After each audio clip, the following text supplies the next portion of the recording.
quantitative. Okay, so what is the difference, no, between qualitative and quantitative research, no, in a more deeper meaning? Yes, Justin, no, can you So, differentiate nga quali and quanti? yung qualitative po, sir, about siya sa research na more on essay, more on letters, ganun po. While sa may quantitative po, yung puro numbers po siya, ganun, more on, ayun Word po, more on numbers po, parang or ganun po. numbers. Okay, very good. So qualitative, okay, so you have a bit background of it naman na. Qualitative, no, it pertains to those written words, descriptions, no, it can be narrative in form. Okay, just like what Justin has been said. Quantitative research naman, on the other hand, no, refers to numerical forms. Okay, so meaning it can be measured, no, through numbers. Okay, so that is the basic differences, no, between qualitative and quantitative research. Okay, so let's find out what are those um, ability factors pa na wherein these two research designs no, are different to each other. Okay, so these are the research designs, so qualitative and quantitative. Okay, so according to purpose or objective, what is the difference between qualitative daw tsaka quantitative? Okay, so dito tawag dito kay qualitative, no, ang objective niya or ang purpose niya, it aims to create new theory based on the gathered data. Okay, so meaning in a qualitative, there is no existing theory. Okay, so sa isang qualitative, you can create a theory as you go along to your as you go along to your research. No, at the end, no, you can come up with a theory. Okay, so unlike no, on quantitative data, so there is an existing theory na kasi wherein you are going to test that certain theory. No, unlike dito sa quali. Okay, so qualitative again is a fact-finding research which used to gain understanding of individual differences in terms of feelings and experiences. So what is the primary aim ba ng qualitative? So ang primary aim ng qualitative research natin is to provide a complete, a detailed description of the research topic. Okay, so it is usually exploratory in nature. So it explains, okay, it describes. So quantitative research naman, on the other hand, focuses more no, in counting and classifying features and constructing statistical models. Okay? And also figures to explain what is observed. Okay, meron tayong usage ng mga statistical models, figures, tables, charts. Okay, so pagdating kay quantitative. Unlike a qualitative, which is a detailed description lang no, of a research topic. So yeah, quantitative, just like what I've said. Now the purpose is to test a hypothesis or theory. There is an existing theory na or hypothesis. It needs to be tested.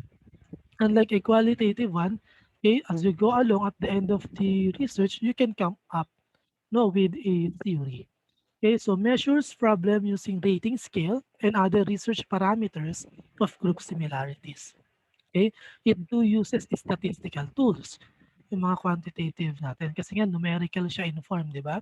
So sa quantitative research natin, it tends, researchers here in quantitative research tends to remain objectively separated no, from the subject matter. Bakit? This is because quantitative research is objective in approach in a sense no, that it only seeks precise measurements and analysis of target concepts to answer his inquiry. Ano ibig sabihin? Quantitative objective kasi nga it has a definite answer. No, it seeks for a precise measurements as well as analysis. Unlike a qualitative one, no, kung saan ito ay subjective. Kasi nga description siya or words in a narrative form. The answers may be different. Okay, so unlike in a quantitative one, it's more accurate because you are using numbers here. You can conclude with a definite answer okay, or with a definite conclusion, unlike a qualitative one. So data description naman according kay qualitative tsaka kay quantitative. Okay, so meaning data description natin is those following tawag dito, data that you are going to collect as you go along with your data procedures. No? So differences between quali and quanti. Okay, so qualitative natural setting, quantitative measurement setting. Okay, so ganun lang din yan. Meaning measurement setting, there are use of certain tools such as statistical tools to formulas now when it comes to data analysis. So qualitative naman is the natural one lang. Okay, so to make it short, no, it's a bit longer. So quantitative and qualitative. Quantitative raw data are numbers, while on the other hand, qualitative naman raw data are in words. Okay, so it is performed at the end of the study, yung quantitative, it involves statistics. Doon yung sa chapter 4, okay, data interpretation and analysis na. Okay, so using numbers to come up with a conclusion. So sa qualitative naman natin, so ongoing siya, it involves using observations, comments, interviews, to come up with a certain conclusion pagdating sa ating qualitative. Pagdating naman sa tawag dito, sa measurements, yung quantitative natin uses standardized and numerical measurements. Sa qualitative naman, non-standardized and it must be in narrative form. Okay, so yung mga presentations dyan, so we will discuss this as we go along with the following slides. Okay, data gathering. So sa data gathering natin, dito na yung kukuha na kayo ng mga data for the respondents, no, dun sa inyong mga subjects, no, kung sino man yung magiging mga what I call this one, mga participants, no, of the study. Okay, so by the way, tawag dito, there is technique, no, when it comes to collecting or when it comes to coming up with a respondents. Ha? So meron tayong tinatawag na sampling methods. But that would be a different topic, no? Siguro later pa yon. Okay, sa mga susunod pa on the latter part of our discussion pa yon, no? Sampling method ang tawag doon. Nahati yun sa dalawa, probability and non-probability sampling. Okay, so there are so many sampling methods under that. Pero sa susunod pa yun, no? Sa mga susunod pang lessons yun. For now, let's focus first on the two types, na qualitative and quanti. So qualitative research when it comes to data gathering, okay, so flexible yung process niya. Dapat daw unstructured and semi-structured. Okay, so ano lang na lang natin. Let's make it short. So pagdating sa qualitative research, ang data gathering, so it gathers data that is free form and non-numerical, such as diaries, open-ended questionnaires, interviews, no observations, which are not coded using a numerical system. Okay, so open-ended yung questionnaires ng data gathering kasi nga subjective type siya. Okay, so kung open-ended siya, syempre pagdating kay quantitative, it must be closed-ended. Okay, meaning objective type yung questions, no, yung mga questionnaires. No, paano yung objective type? Yes or no type of question. Okay, or the coded one, yung merong mga tawag dito 1, 2, 3, 4, 5, no ratings, no, from 1, 2, 3, 4, 5. Okay, pwede rin naman yung categorically rated, yung strongly disagree, agree, disagree, so on and so forth. Okay, unlike in a qualitative one, so this is mere interviews, observations, pwede rin surveys using an open-ended questionnaires. Okay, so open-ended questionnaires natin, subjective type, parang essay, di ba? So wala yung mga choices. Okay, so also it used to study individual cases and to find out how people think or feel in detail. So ito yung major feature ng case studies. Okay, qualitative research, no, example niya are case studies. Okay, ano-ano pa yon under ng ating qualitative research. Meron tayong phenomenology, so on and so forth, grounded theory. Okay, no, yung last time na na-discuss natin, no, the last time that you have watched, no, according to the video of the GM lectures. So data gathering naman, qualitative research pa rin. Okay, so sa sampling methods ng qualitative research, most commonly yung purposive. Okay, so purposive sampling is another non-probability sampling. Okay, so purposive natin, ang intention is to select a small, no, not necessarily representative, no, sample in order to get in-depth understanding. Pagdating sa qualitative research, yung ating representative o yung ating mga respondents, participants of the study, no, hindi siya ganun kalaki. Okay, pagdating sa ating sample size. Na unlike in a quantitative research, no, which needs at least 100 of respondents pagdating sa quantitative. Okay, pero hindi yun puwedeng pipiliin lang 'no, ikaw gusto kita maging respondents dito. Okay, so hindi, it uses sampling methods. There are some sampling methods 'no, just like what I've said earlier, it can be divided into 2, which is probability and non-probability sampling. Okay, so most common pagdating kay qualitative ang ginagamit is the non-probability sampling. Okay, meron tayong iba't iba nun, purposive o yung tinatawag nating judgmental sampling, meron tayong quota sampling, snowball sampling, okay, and the likes. Pagdating naman sa ating, tawag dito, sa ating probability sampling, no, which is commonly used to the quantitative research. So meron tayong simple random, meron tayong stratified, cluster, systematic, na lahat ng yon is merong what do you call this one, merong sinusunod na system na pagdating sa probability. Okay, so non-probability ang kalimitan ginagamit pagdating sa qualitative research. So data gathering pa rin, quantitative research naman. Kung kanina is unstructured yung quali, dito naman standardized ang ating quantitative research or structured siya.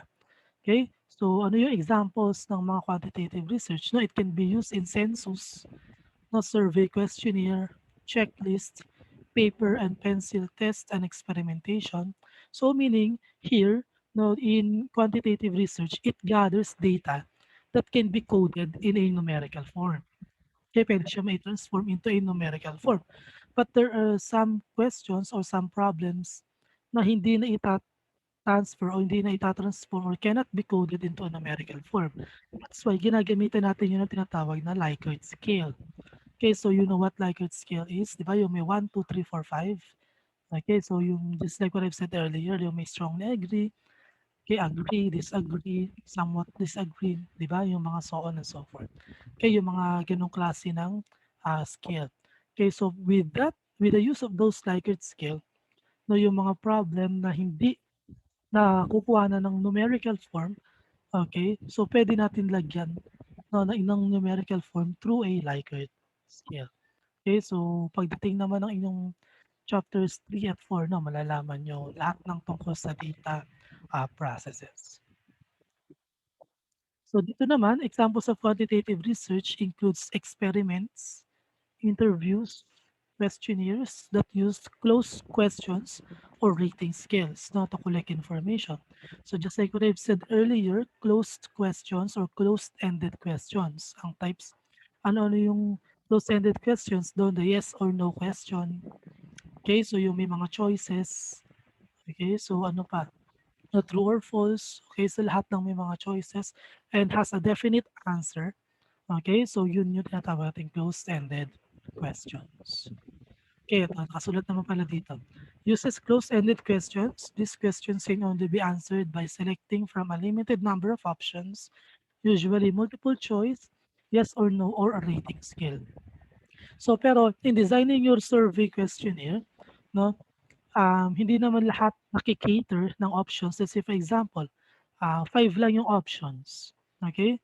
So pwede pa rin kayo maglagay ng others at the end. Okay, let's say for example, what are the gadgets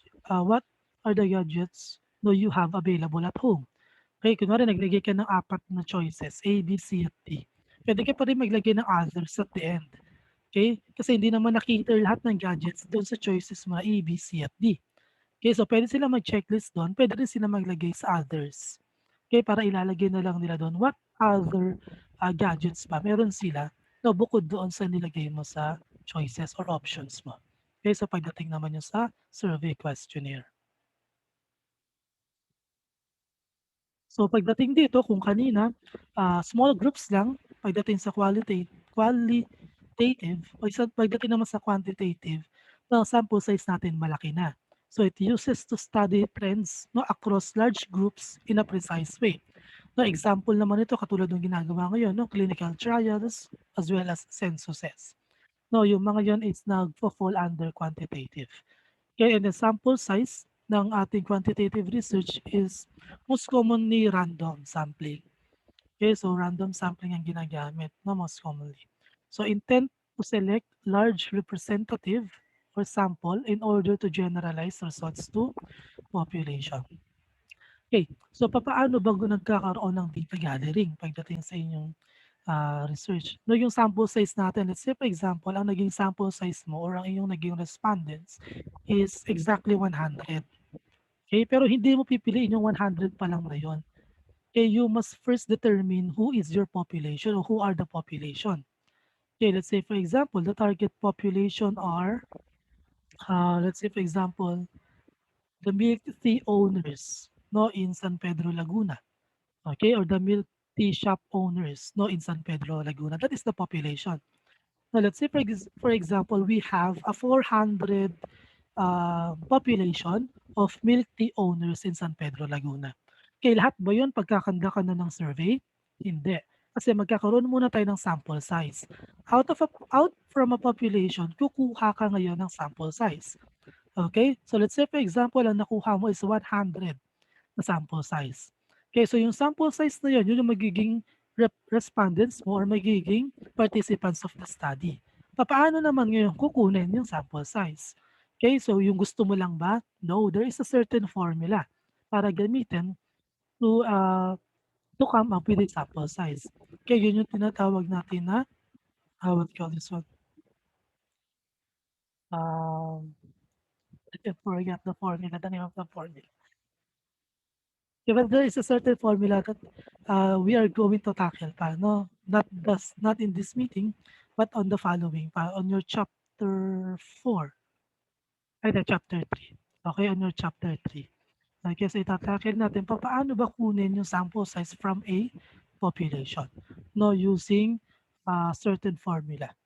Okay? So hindi lang siya basta-basta pinipili kung sino lang yung gusto mo na tawag dito na respondents ay po pwede na. Okay? Activities, so qualitative. Okay, so dito lang naman is inductive tsaka deductive. Pagdating kay qualitative, it's inductive, meaning specific to general. No, the researcher starts from observations. Specific muna. No, bago mag-come up with a general conclusion. So generalizations.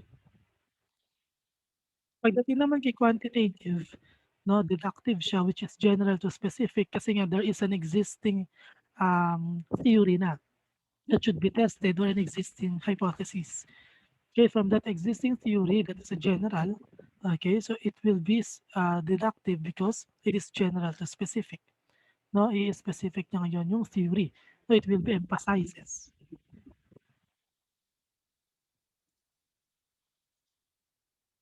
Okay, so this is just a description of inductive and deductive, no? So inductive daw, bottom up, no, use if the researcher starts discussions from the lowest, just like what I've said, from specific to general, unlike deductive, which is also called top down, no, discussion is from the overall mean going to the lowest and highest means, which is deductive. Okay, so magkabaliktad lang sila. Okay, so sa ating inductive, now this is the pyramid. Ang deductive naman is the inverted pyramid. Okay. So pagdating sa presentation ng research, ang qualitative and quantitative differs pa rin. Pag qualitative opinions here are based on experience or observation. Now, there are no criteria used in data discussion. However, on the other hand, quantitative naman, opinions here are based on laws, rules, or other recognized principles. Now, there is tawag dito, standard pa rin when it comes to quantitative one na lagi siyang systematized pagdating dito. No, unlike a qualitative one, okay, so opinions can be based on experience lang or observations. But here, it must be in a quantitative one, opinions should be based on recognized principles. Okay, so as well as laws, no rules, and the others.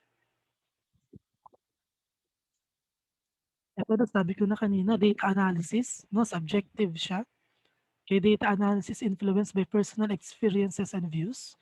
Okay, so just like what I've said, when it is a qualitative, subjective siya, holistic, and process-oriented.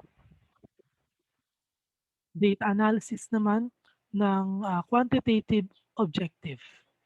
No? It has focus and it is outcome oriented. Okay, it uses statistical tools, no, or measurements. The researcher employs standard criteria in analyzing data. Okay, laging standardized pagdating kay pagdating kay quantitative research. Okay, lagi tandaan na objective si quanti, subjective naman si qualitative. Okay, so sa outcome or sa ating conclusions, okay, so sa conclusions na quantitative, conclusions and generalizations are formulated at the end of the study. Okay, so kapag naipo or pag nakuha na yung mga data, no, and through that data, no, may interpret mo siya and then you will come up with a conclusion and generalization at the end. Sa qualitative naman natin, conclusions are tentative. Okay? Conclusions natin are tentative, meaning it can change. Okay? So conclusions are tentative, it is reviewed on an ongoing basis. Okay? Kasi it is observation. Okay? It can be changed. Okay, yung mga conclusions niya. So tentative yung um, what we call this, so kanyang conclusion. Okay? So kaya nga nakalagay, there are no conclusions formulated here. No, kasi nga tentative pa. Unlike a quantitative one, okay? So meron tayong tawag dito, meron tayong definite answer through the use of statistical tools, measurements according to the data. Okay, so that's why yung conclusions natin are formulated at the end of the study based on how it was interpreted no on your chapter 4. Okay, that is the outcome. No, when it comes to qualitative at quantitative. Okay, this is additional informations lang no, in comparison to the two. Okay, qualitative and quantitative. So as you can see on the slide, so quantitative researchers here usually base their work on the belief that facts and feelings can be separated. Okay, that the world now is a single reality. Okay, kaya nakalagay dyan, which is made up of facts that can be discovered. Sabi naman ng ating qualitative research o qualitative researchers naman on the other hand, assume no, that the world is made up of multiple realities. So yung pagkakaiba. Single reality para kay quantitative, quality naman or qualitative naman is multiple realities. Okay? So qualitative researchers, okay, on the other hand, assume that the world is made up of multiple realities which is socially constructed by different individual views of the same situation. So yung quantitative research din natin has established widely agreed no, on general formulation of steps that guide researchers in their work. Samantala, ang qualitative researchers, no, it has a much greater flexibility no, in both the strategies and techniques they use and the overall research process itself. Now, mas flexible kay qualitative kasi nga wala tayong standard. Okay, so hindi siya standardized. Unlike a quantitative one, no, meron siyang focus. Okay, so focused siya. It is outcome oriented. Okay, kaya medyo hindi siya flexible na pagdating kay quantitative naman. So dito naman sa ideal researcher role pagdating kay quantitative research, no, detach yung observer whereas no in qualitative researchers naman, it tends to become immersed so in the situations in which they do their research. Bakit detach pagdating kay quantitative? Because the opinions, the feelings, the emotions no of the researcher when it comes to a quantitative one must be set aside. Okay, so dito naman pagdating kay qualitative, no, immersed yung researcher, okay, because they need to observe, no, personally, know what is happening. Okay, let's say for example, the best examples are the documentaries. Okay, di ba sa ating mga documentaries, no, that's a kind of a research. Okay, sa documentaries natin, di ba, kung napapanood natin, they are staying from a certain tribe pa nga minsan, 'di ba, ng mga weeks 'no or months 'no in order for them to observe 'no kung ano ba yung ginagawa nila. What are the traditions 'no and the cultures of that certain tribe. Okay, so yun lang ang konting pagkakaiba ng ating quantitative at qualitative. But later on there are similarities pa rin between the two. Okay, so but syempre magkaiba sila when it comes to data gathering, to the purpose, to the activities, to their outcome, no, and such. Okay, na for similarities. And we do have here listed five similarities of the two research designs, no, qualitative and quantitative. So first, both have the process of inquiry and investigation. That's true. Okay, so meron tong process ng inquiry and it to investigate. Okay, so that's one similarities. Next, both improve life and help us in understanding various issues of life and in giving solutions to our problems. Okay, so that's the main goal no, of our research, qualiman or quanti, okay, to improve life. Third, both start with a problem and end with a new problem. Okay, so cyclical siya, di ba? Cyclical yung characteristics ng ating research. Okay, so meaning hindi siya natatapos. Okay, it starts with a problem and it will end with a new problem, not to solve. Okay, so masolve ng masolve. Okay, so that is one of their similarities. Both use textual forms in analyzing and interpretation of data. And lastly, both use inductive and deductive methods of presenting data. Okay, sa pagdating sa presentation, yung inductive at deductive. Okay, pero kung pagdating sa research itself, no, qualitative is inductive and quantitative is deductive. Pero pagdating sa presenting the data, ipe-present na, pwedeng from specific to general or pwedeng magsimula from general to specific. That's why it has said na inductive and deductive methods no can be both when it comes to presenting data on whatever research designs it is. No, kung quali man yan or quanti. Okay, so tell whether the following topics or research questions is qualitative or quantitative then. Why? So before we go to your seat work, so kindly answer this muna. Orally na lang. So tell whether lang no, kung yung research questions natin ay qualitative or quantitative. Population rate of China for the next 25 years. Saan to magfo-fall? Qualitative or quantitative? Okay, quantitative according to Julian, to Ashley, quantitative. Okay, very well. Okay, so this will fall under quantitative research questions because of the word population rate. Okay, so it has something to do with numbers. Second one, gender and cultural gaps in the classroom. Saan kaya kayang pa-fall under gaps?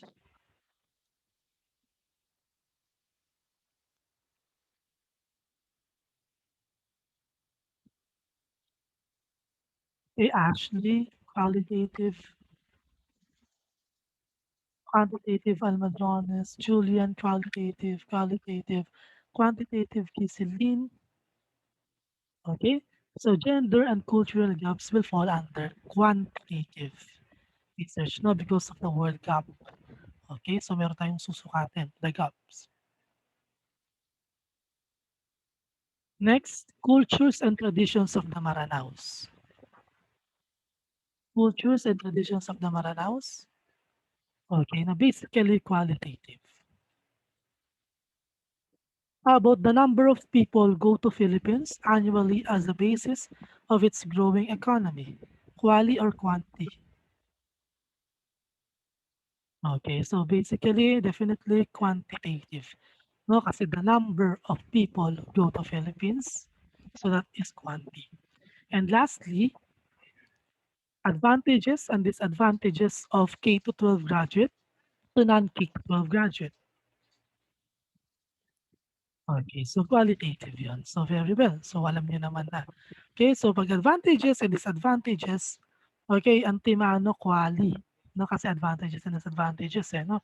Pero there are some research questions and titles na intriguing. No, na pwede kasing maging tawag dito, maging quali, pwede rin maging quanti. No, depende sa gagamitin na tawag depende sa gagawing data procedures and data gathering sa research. Okay, pero based dito sa mga titles na ma-identify naman natin na kung wala pa yung buong research. Okay, so that's how research questions work. Okay, so quali and quanti, identifying quali and identifying quanti. Okay, now,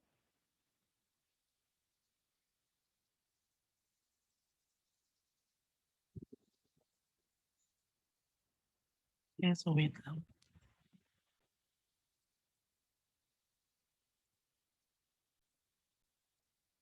Now I would like you to go to your Genia account. Kindly look for RD1 lesson Quali Quanti second quarter.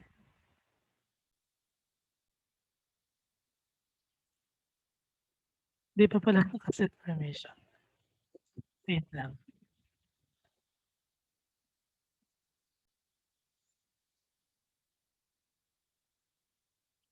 Kala ko nakaset na.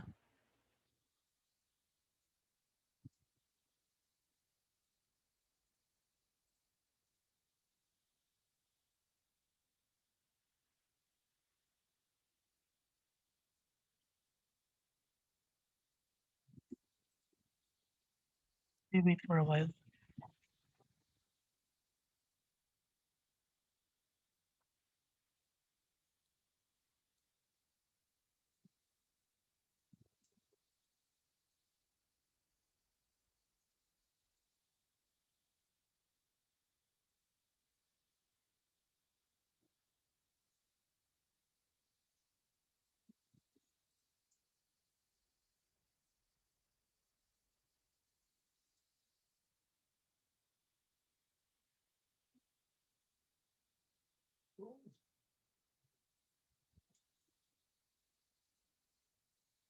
Okay, so nakashare na. So kindly look for RD1 lesson Quali Quanti second quarter. Nakaset permission na rin sa'yo, Lexter. Napatay kay Tricia.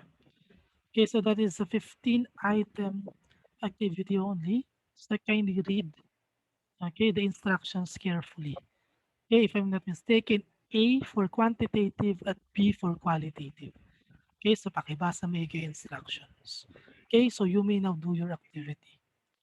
Once the Zoom meeting has ended, no need for you to rejoin. Kindly do your activity na lang, no? For the remaining time of yours.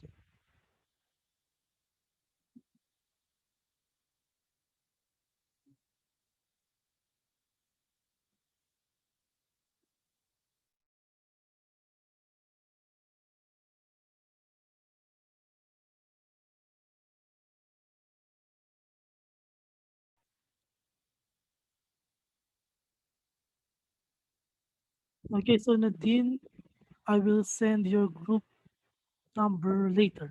Siguro, PM mo ako via messenger. Send kasi kung anong group number ka para malaman mo, no? Or sino nakakaalam ng groupings or group number ni Nadine? Anyone? Hindi ko kasi nililistahan ko.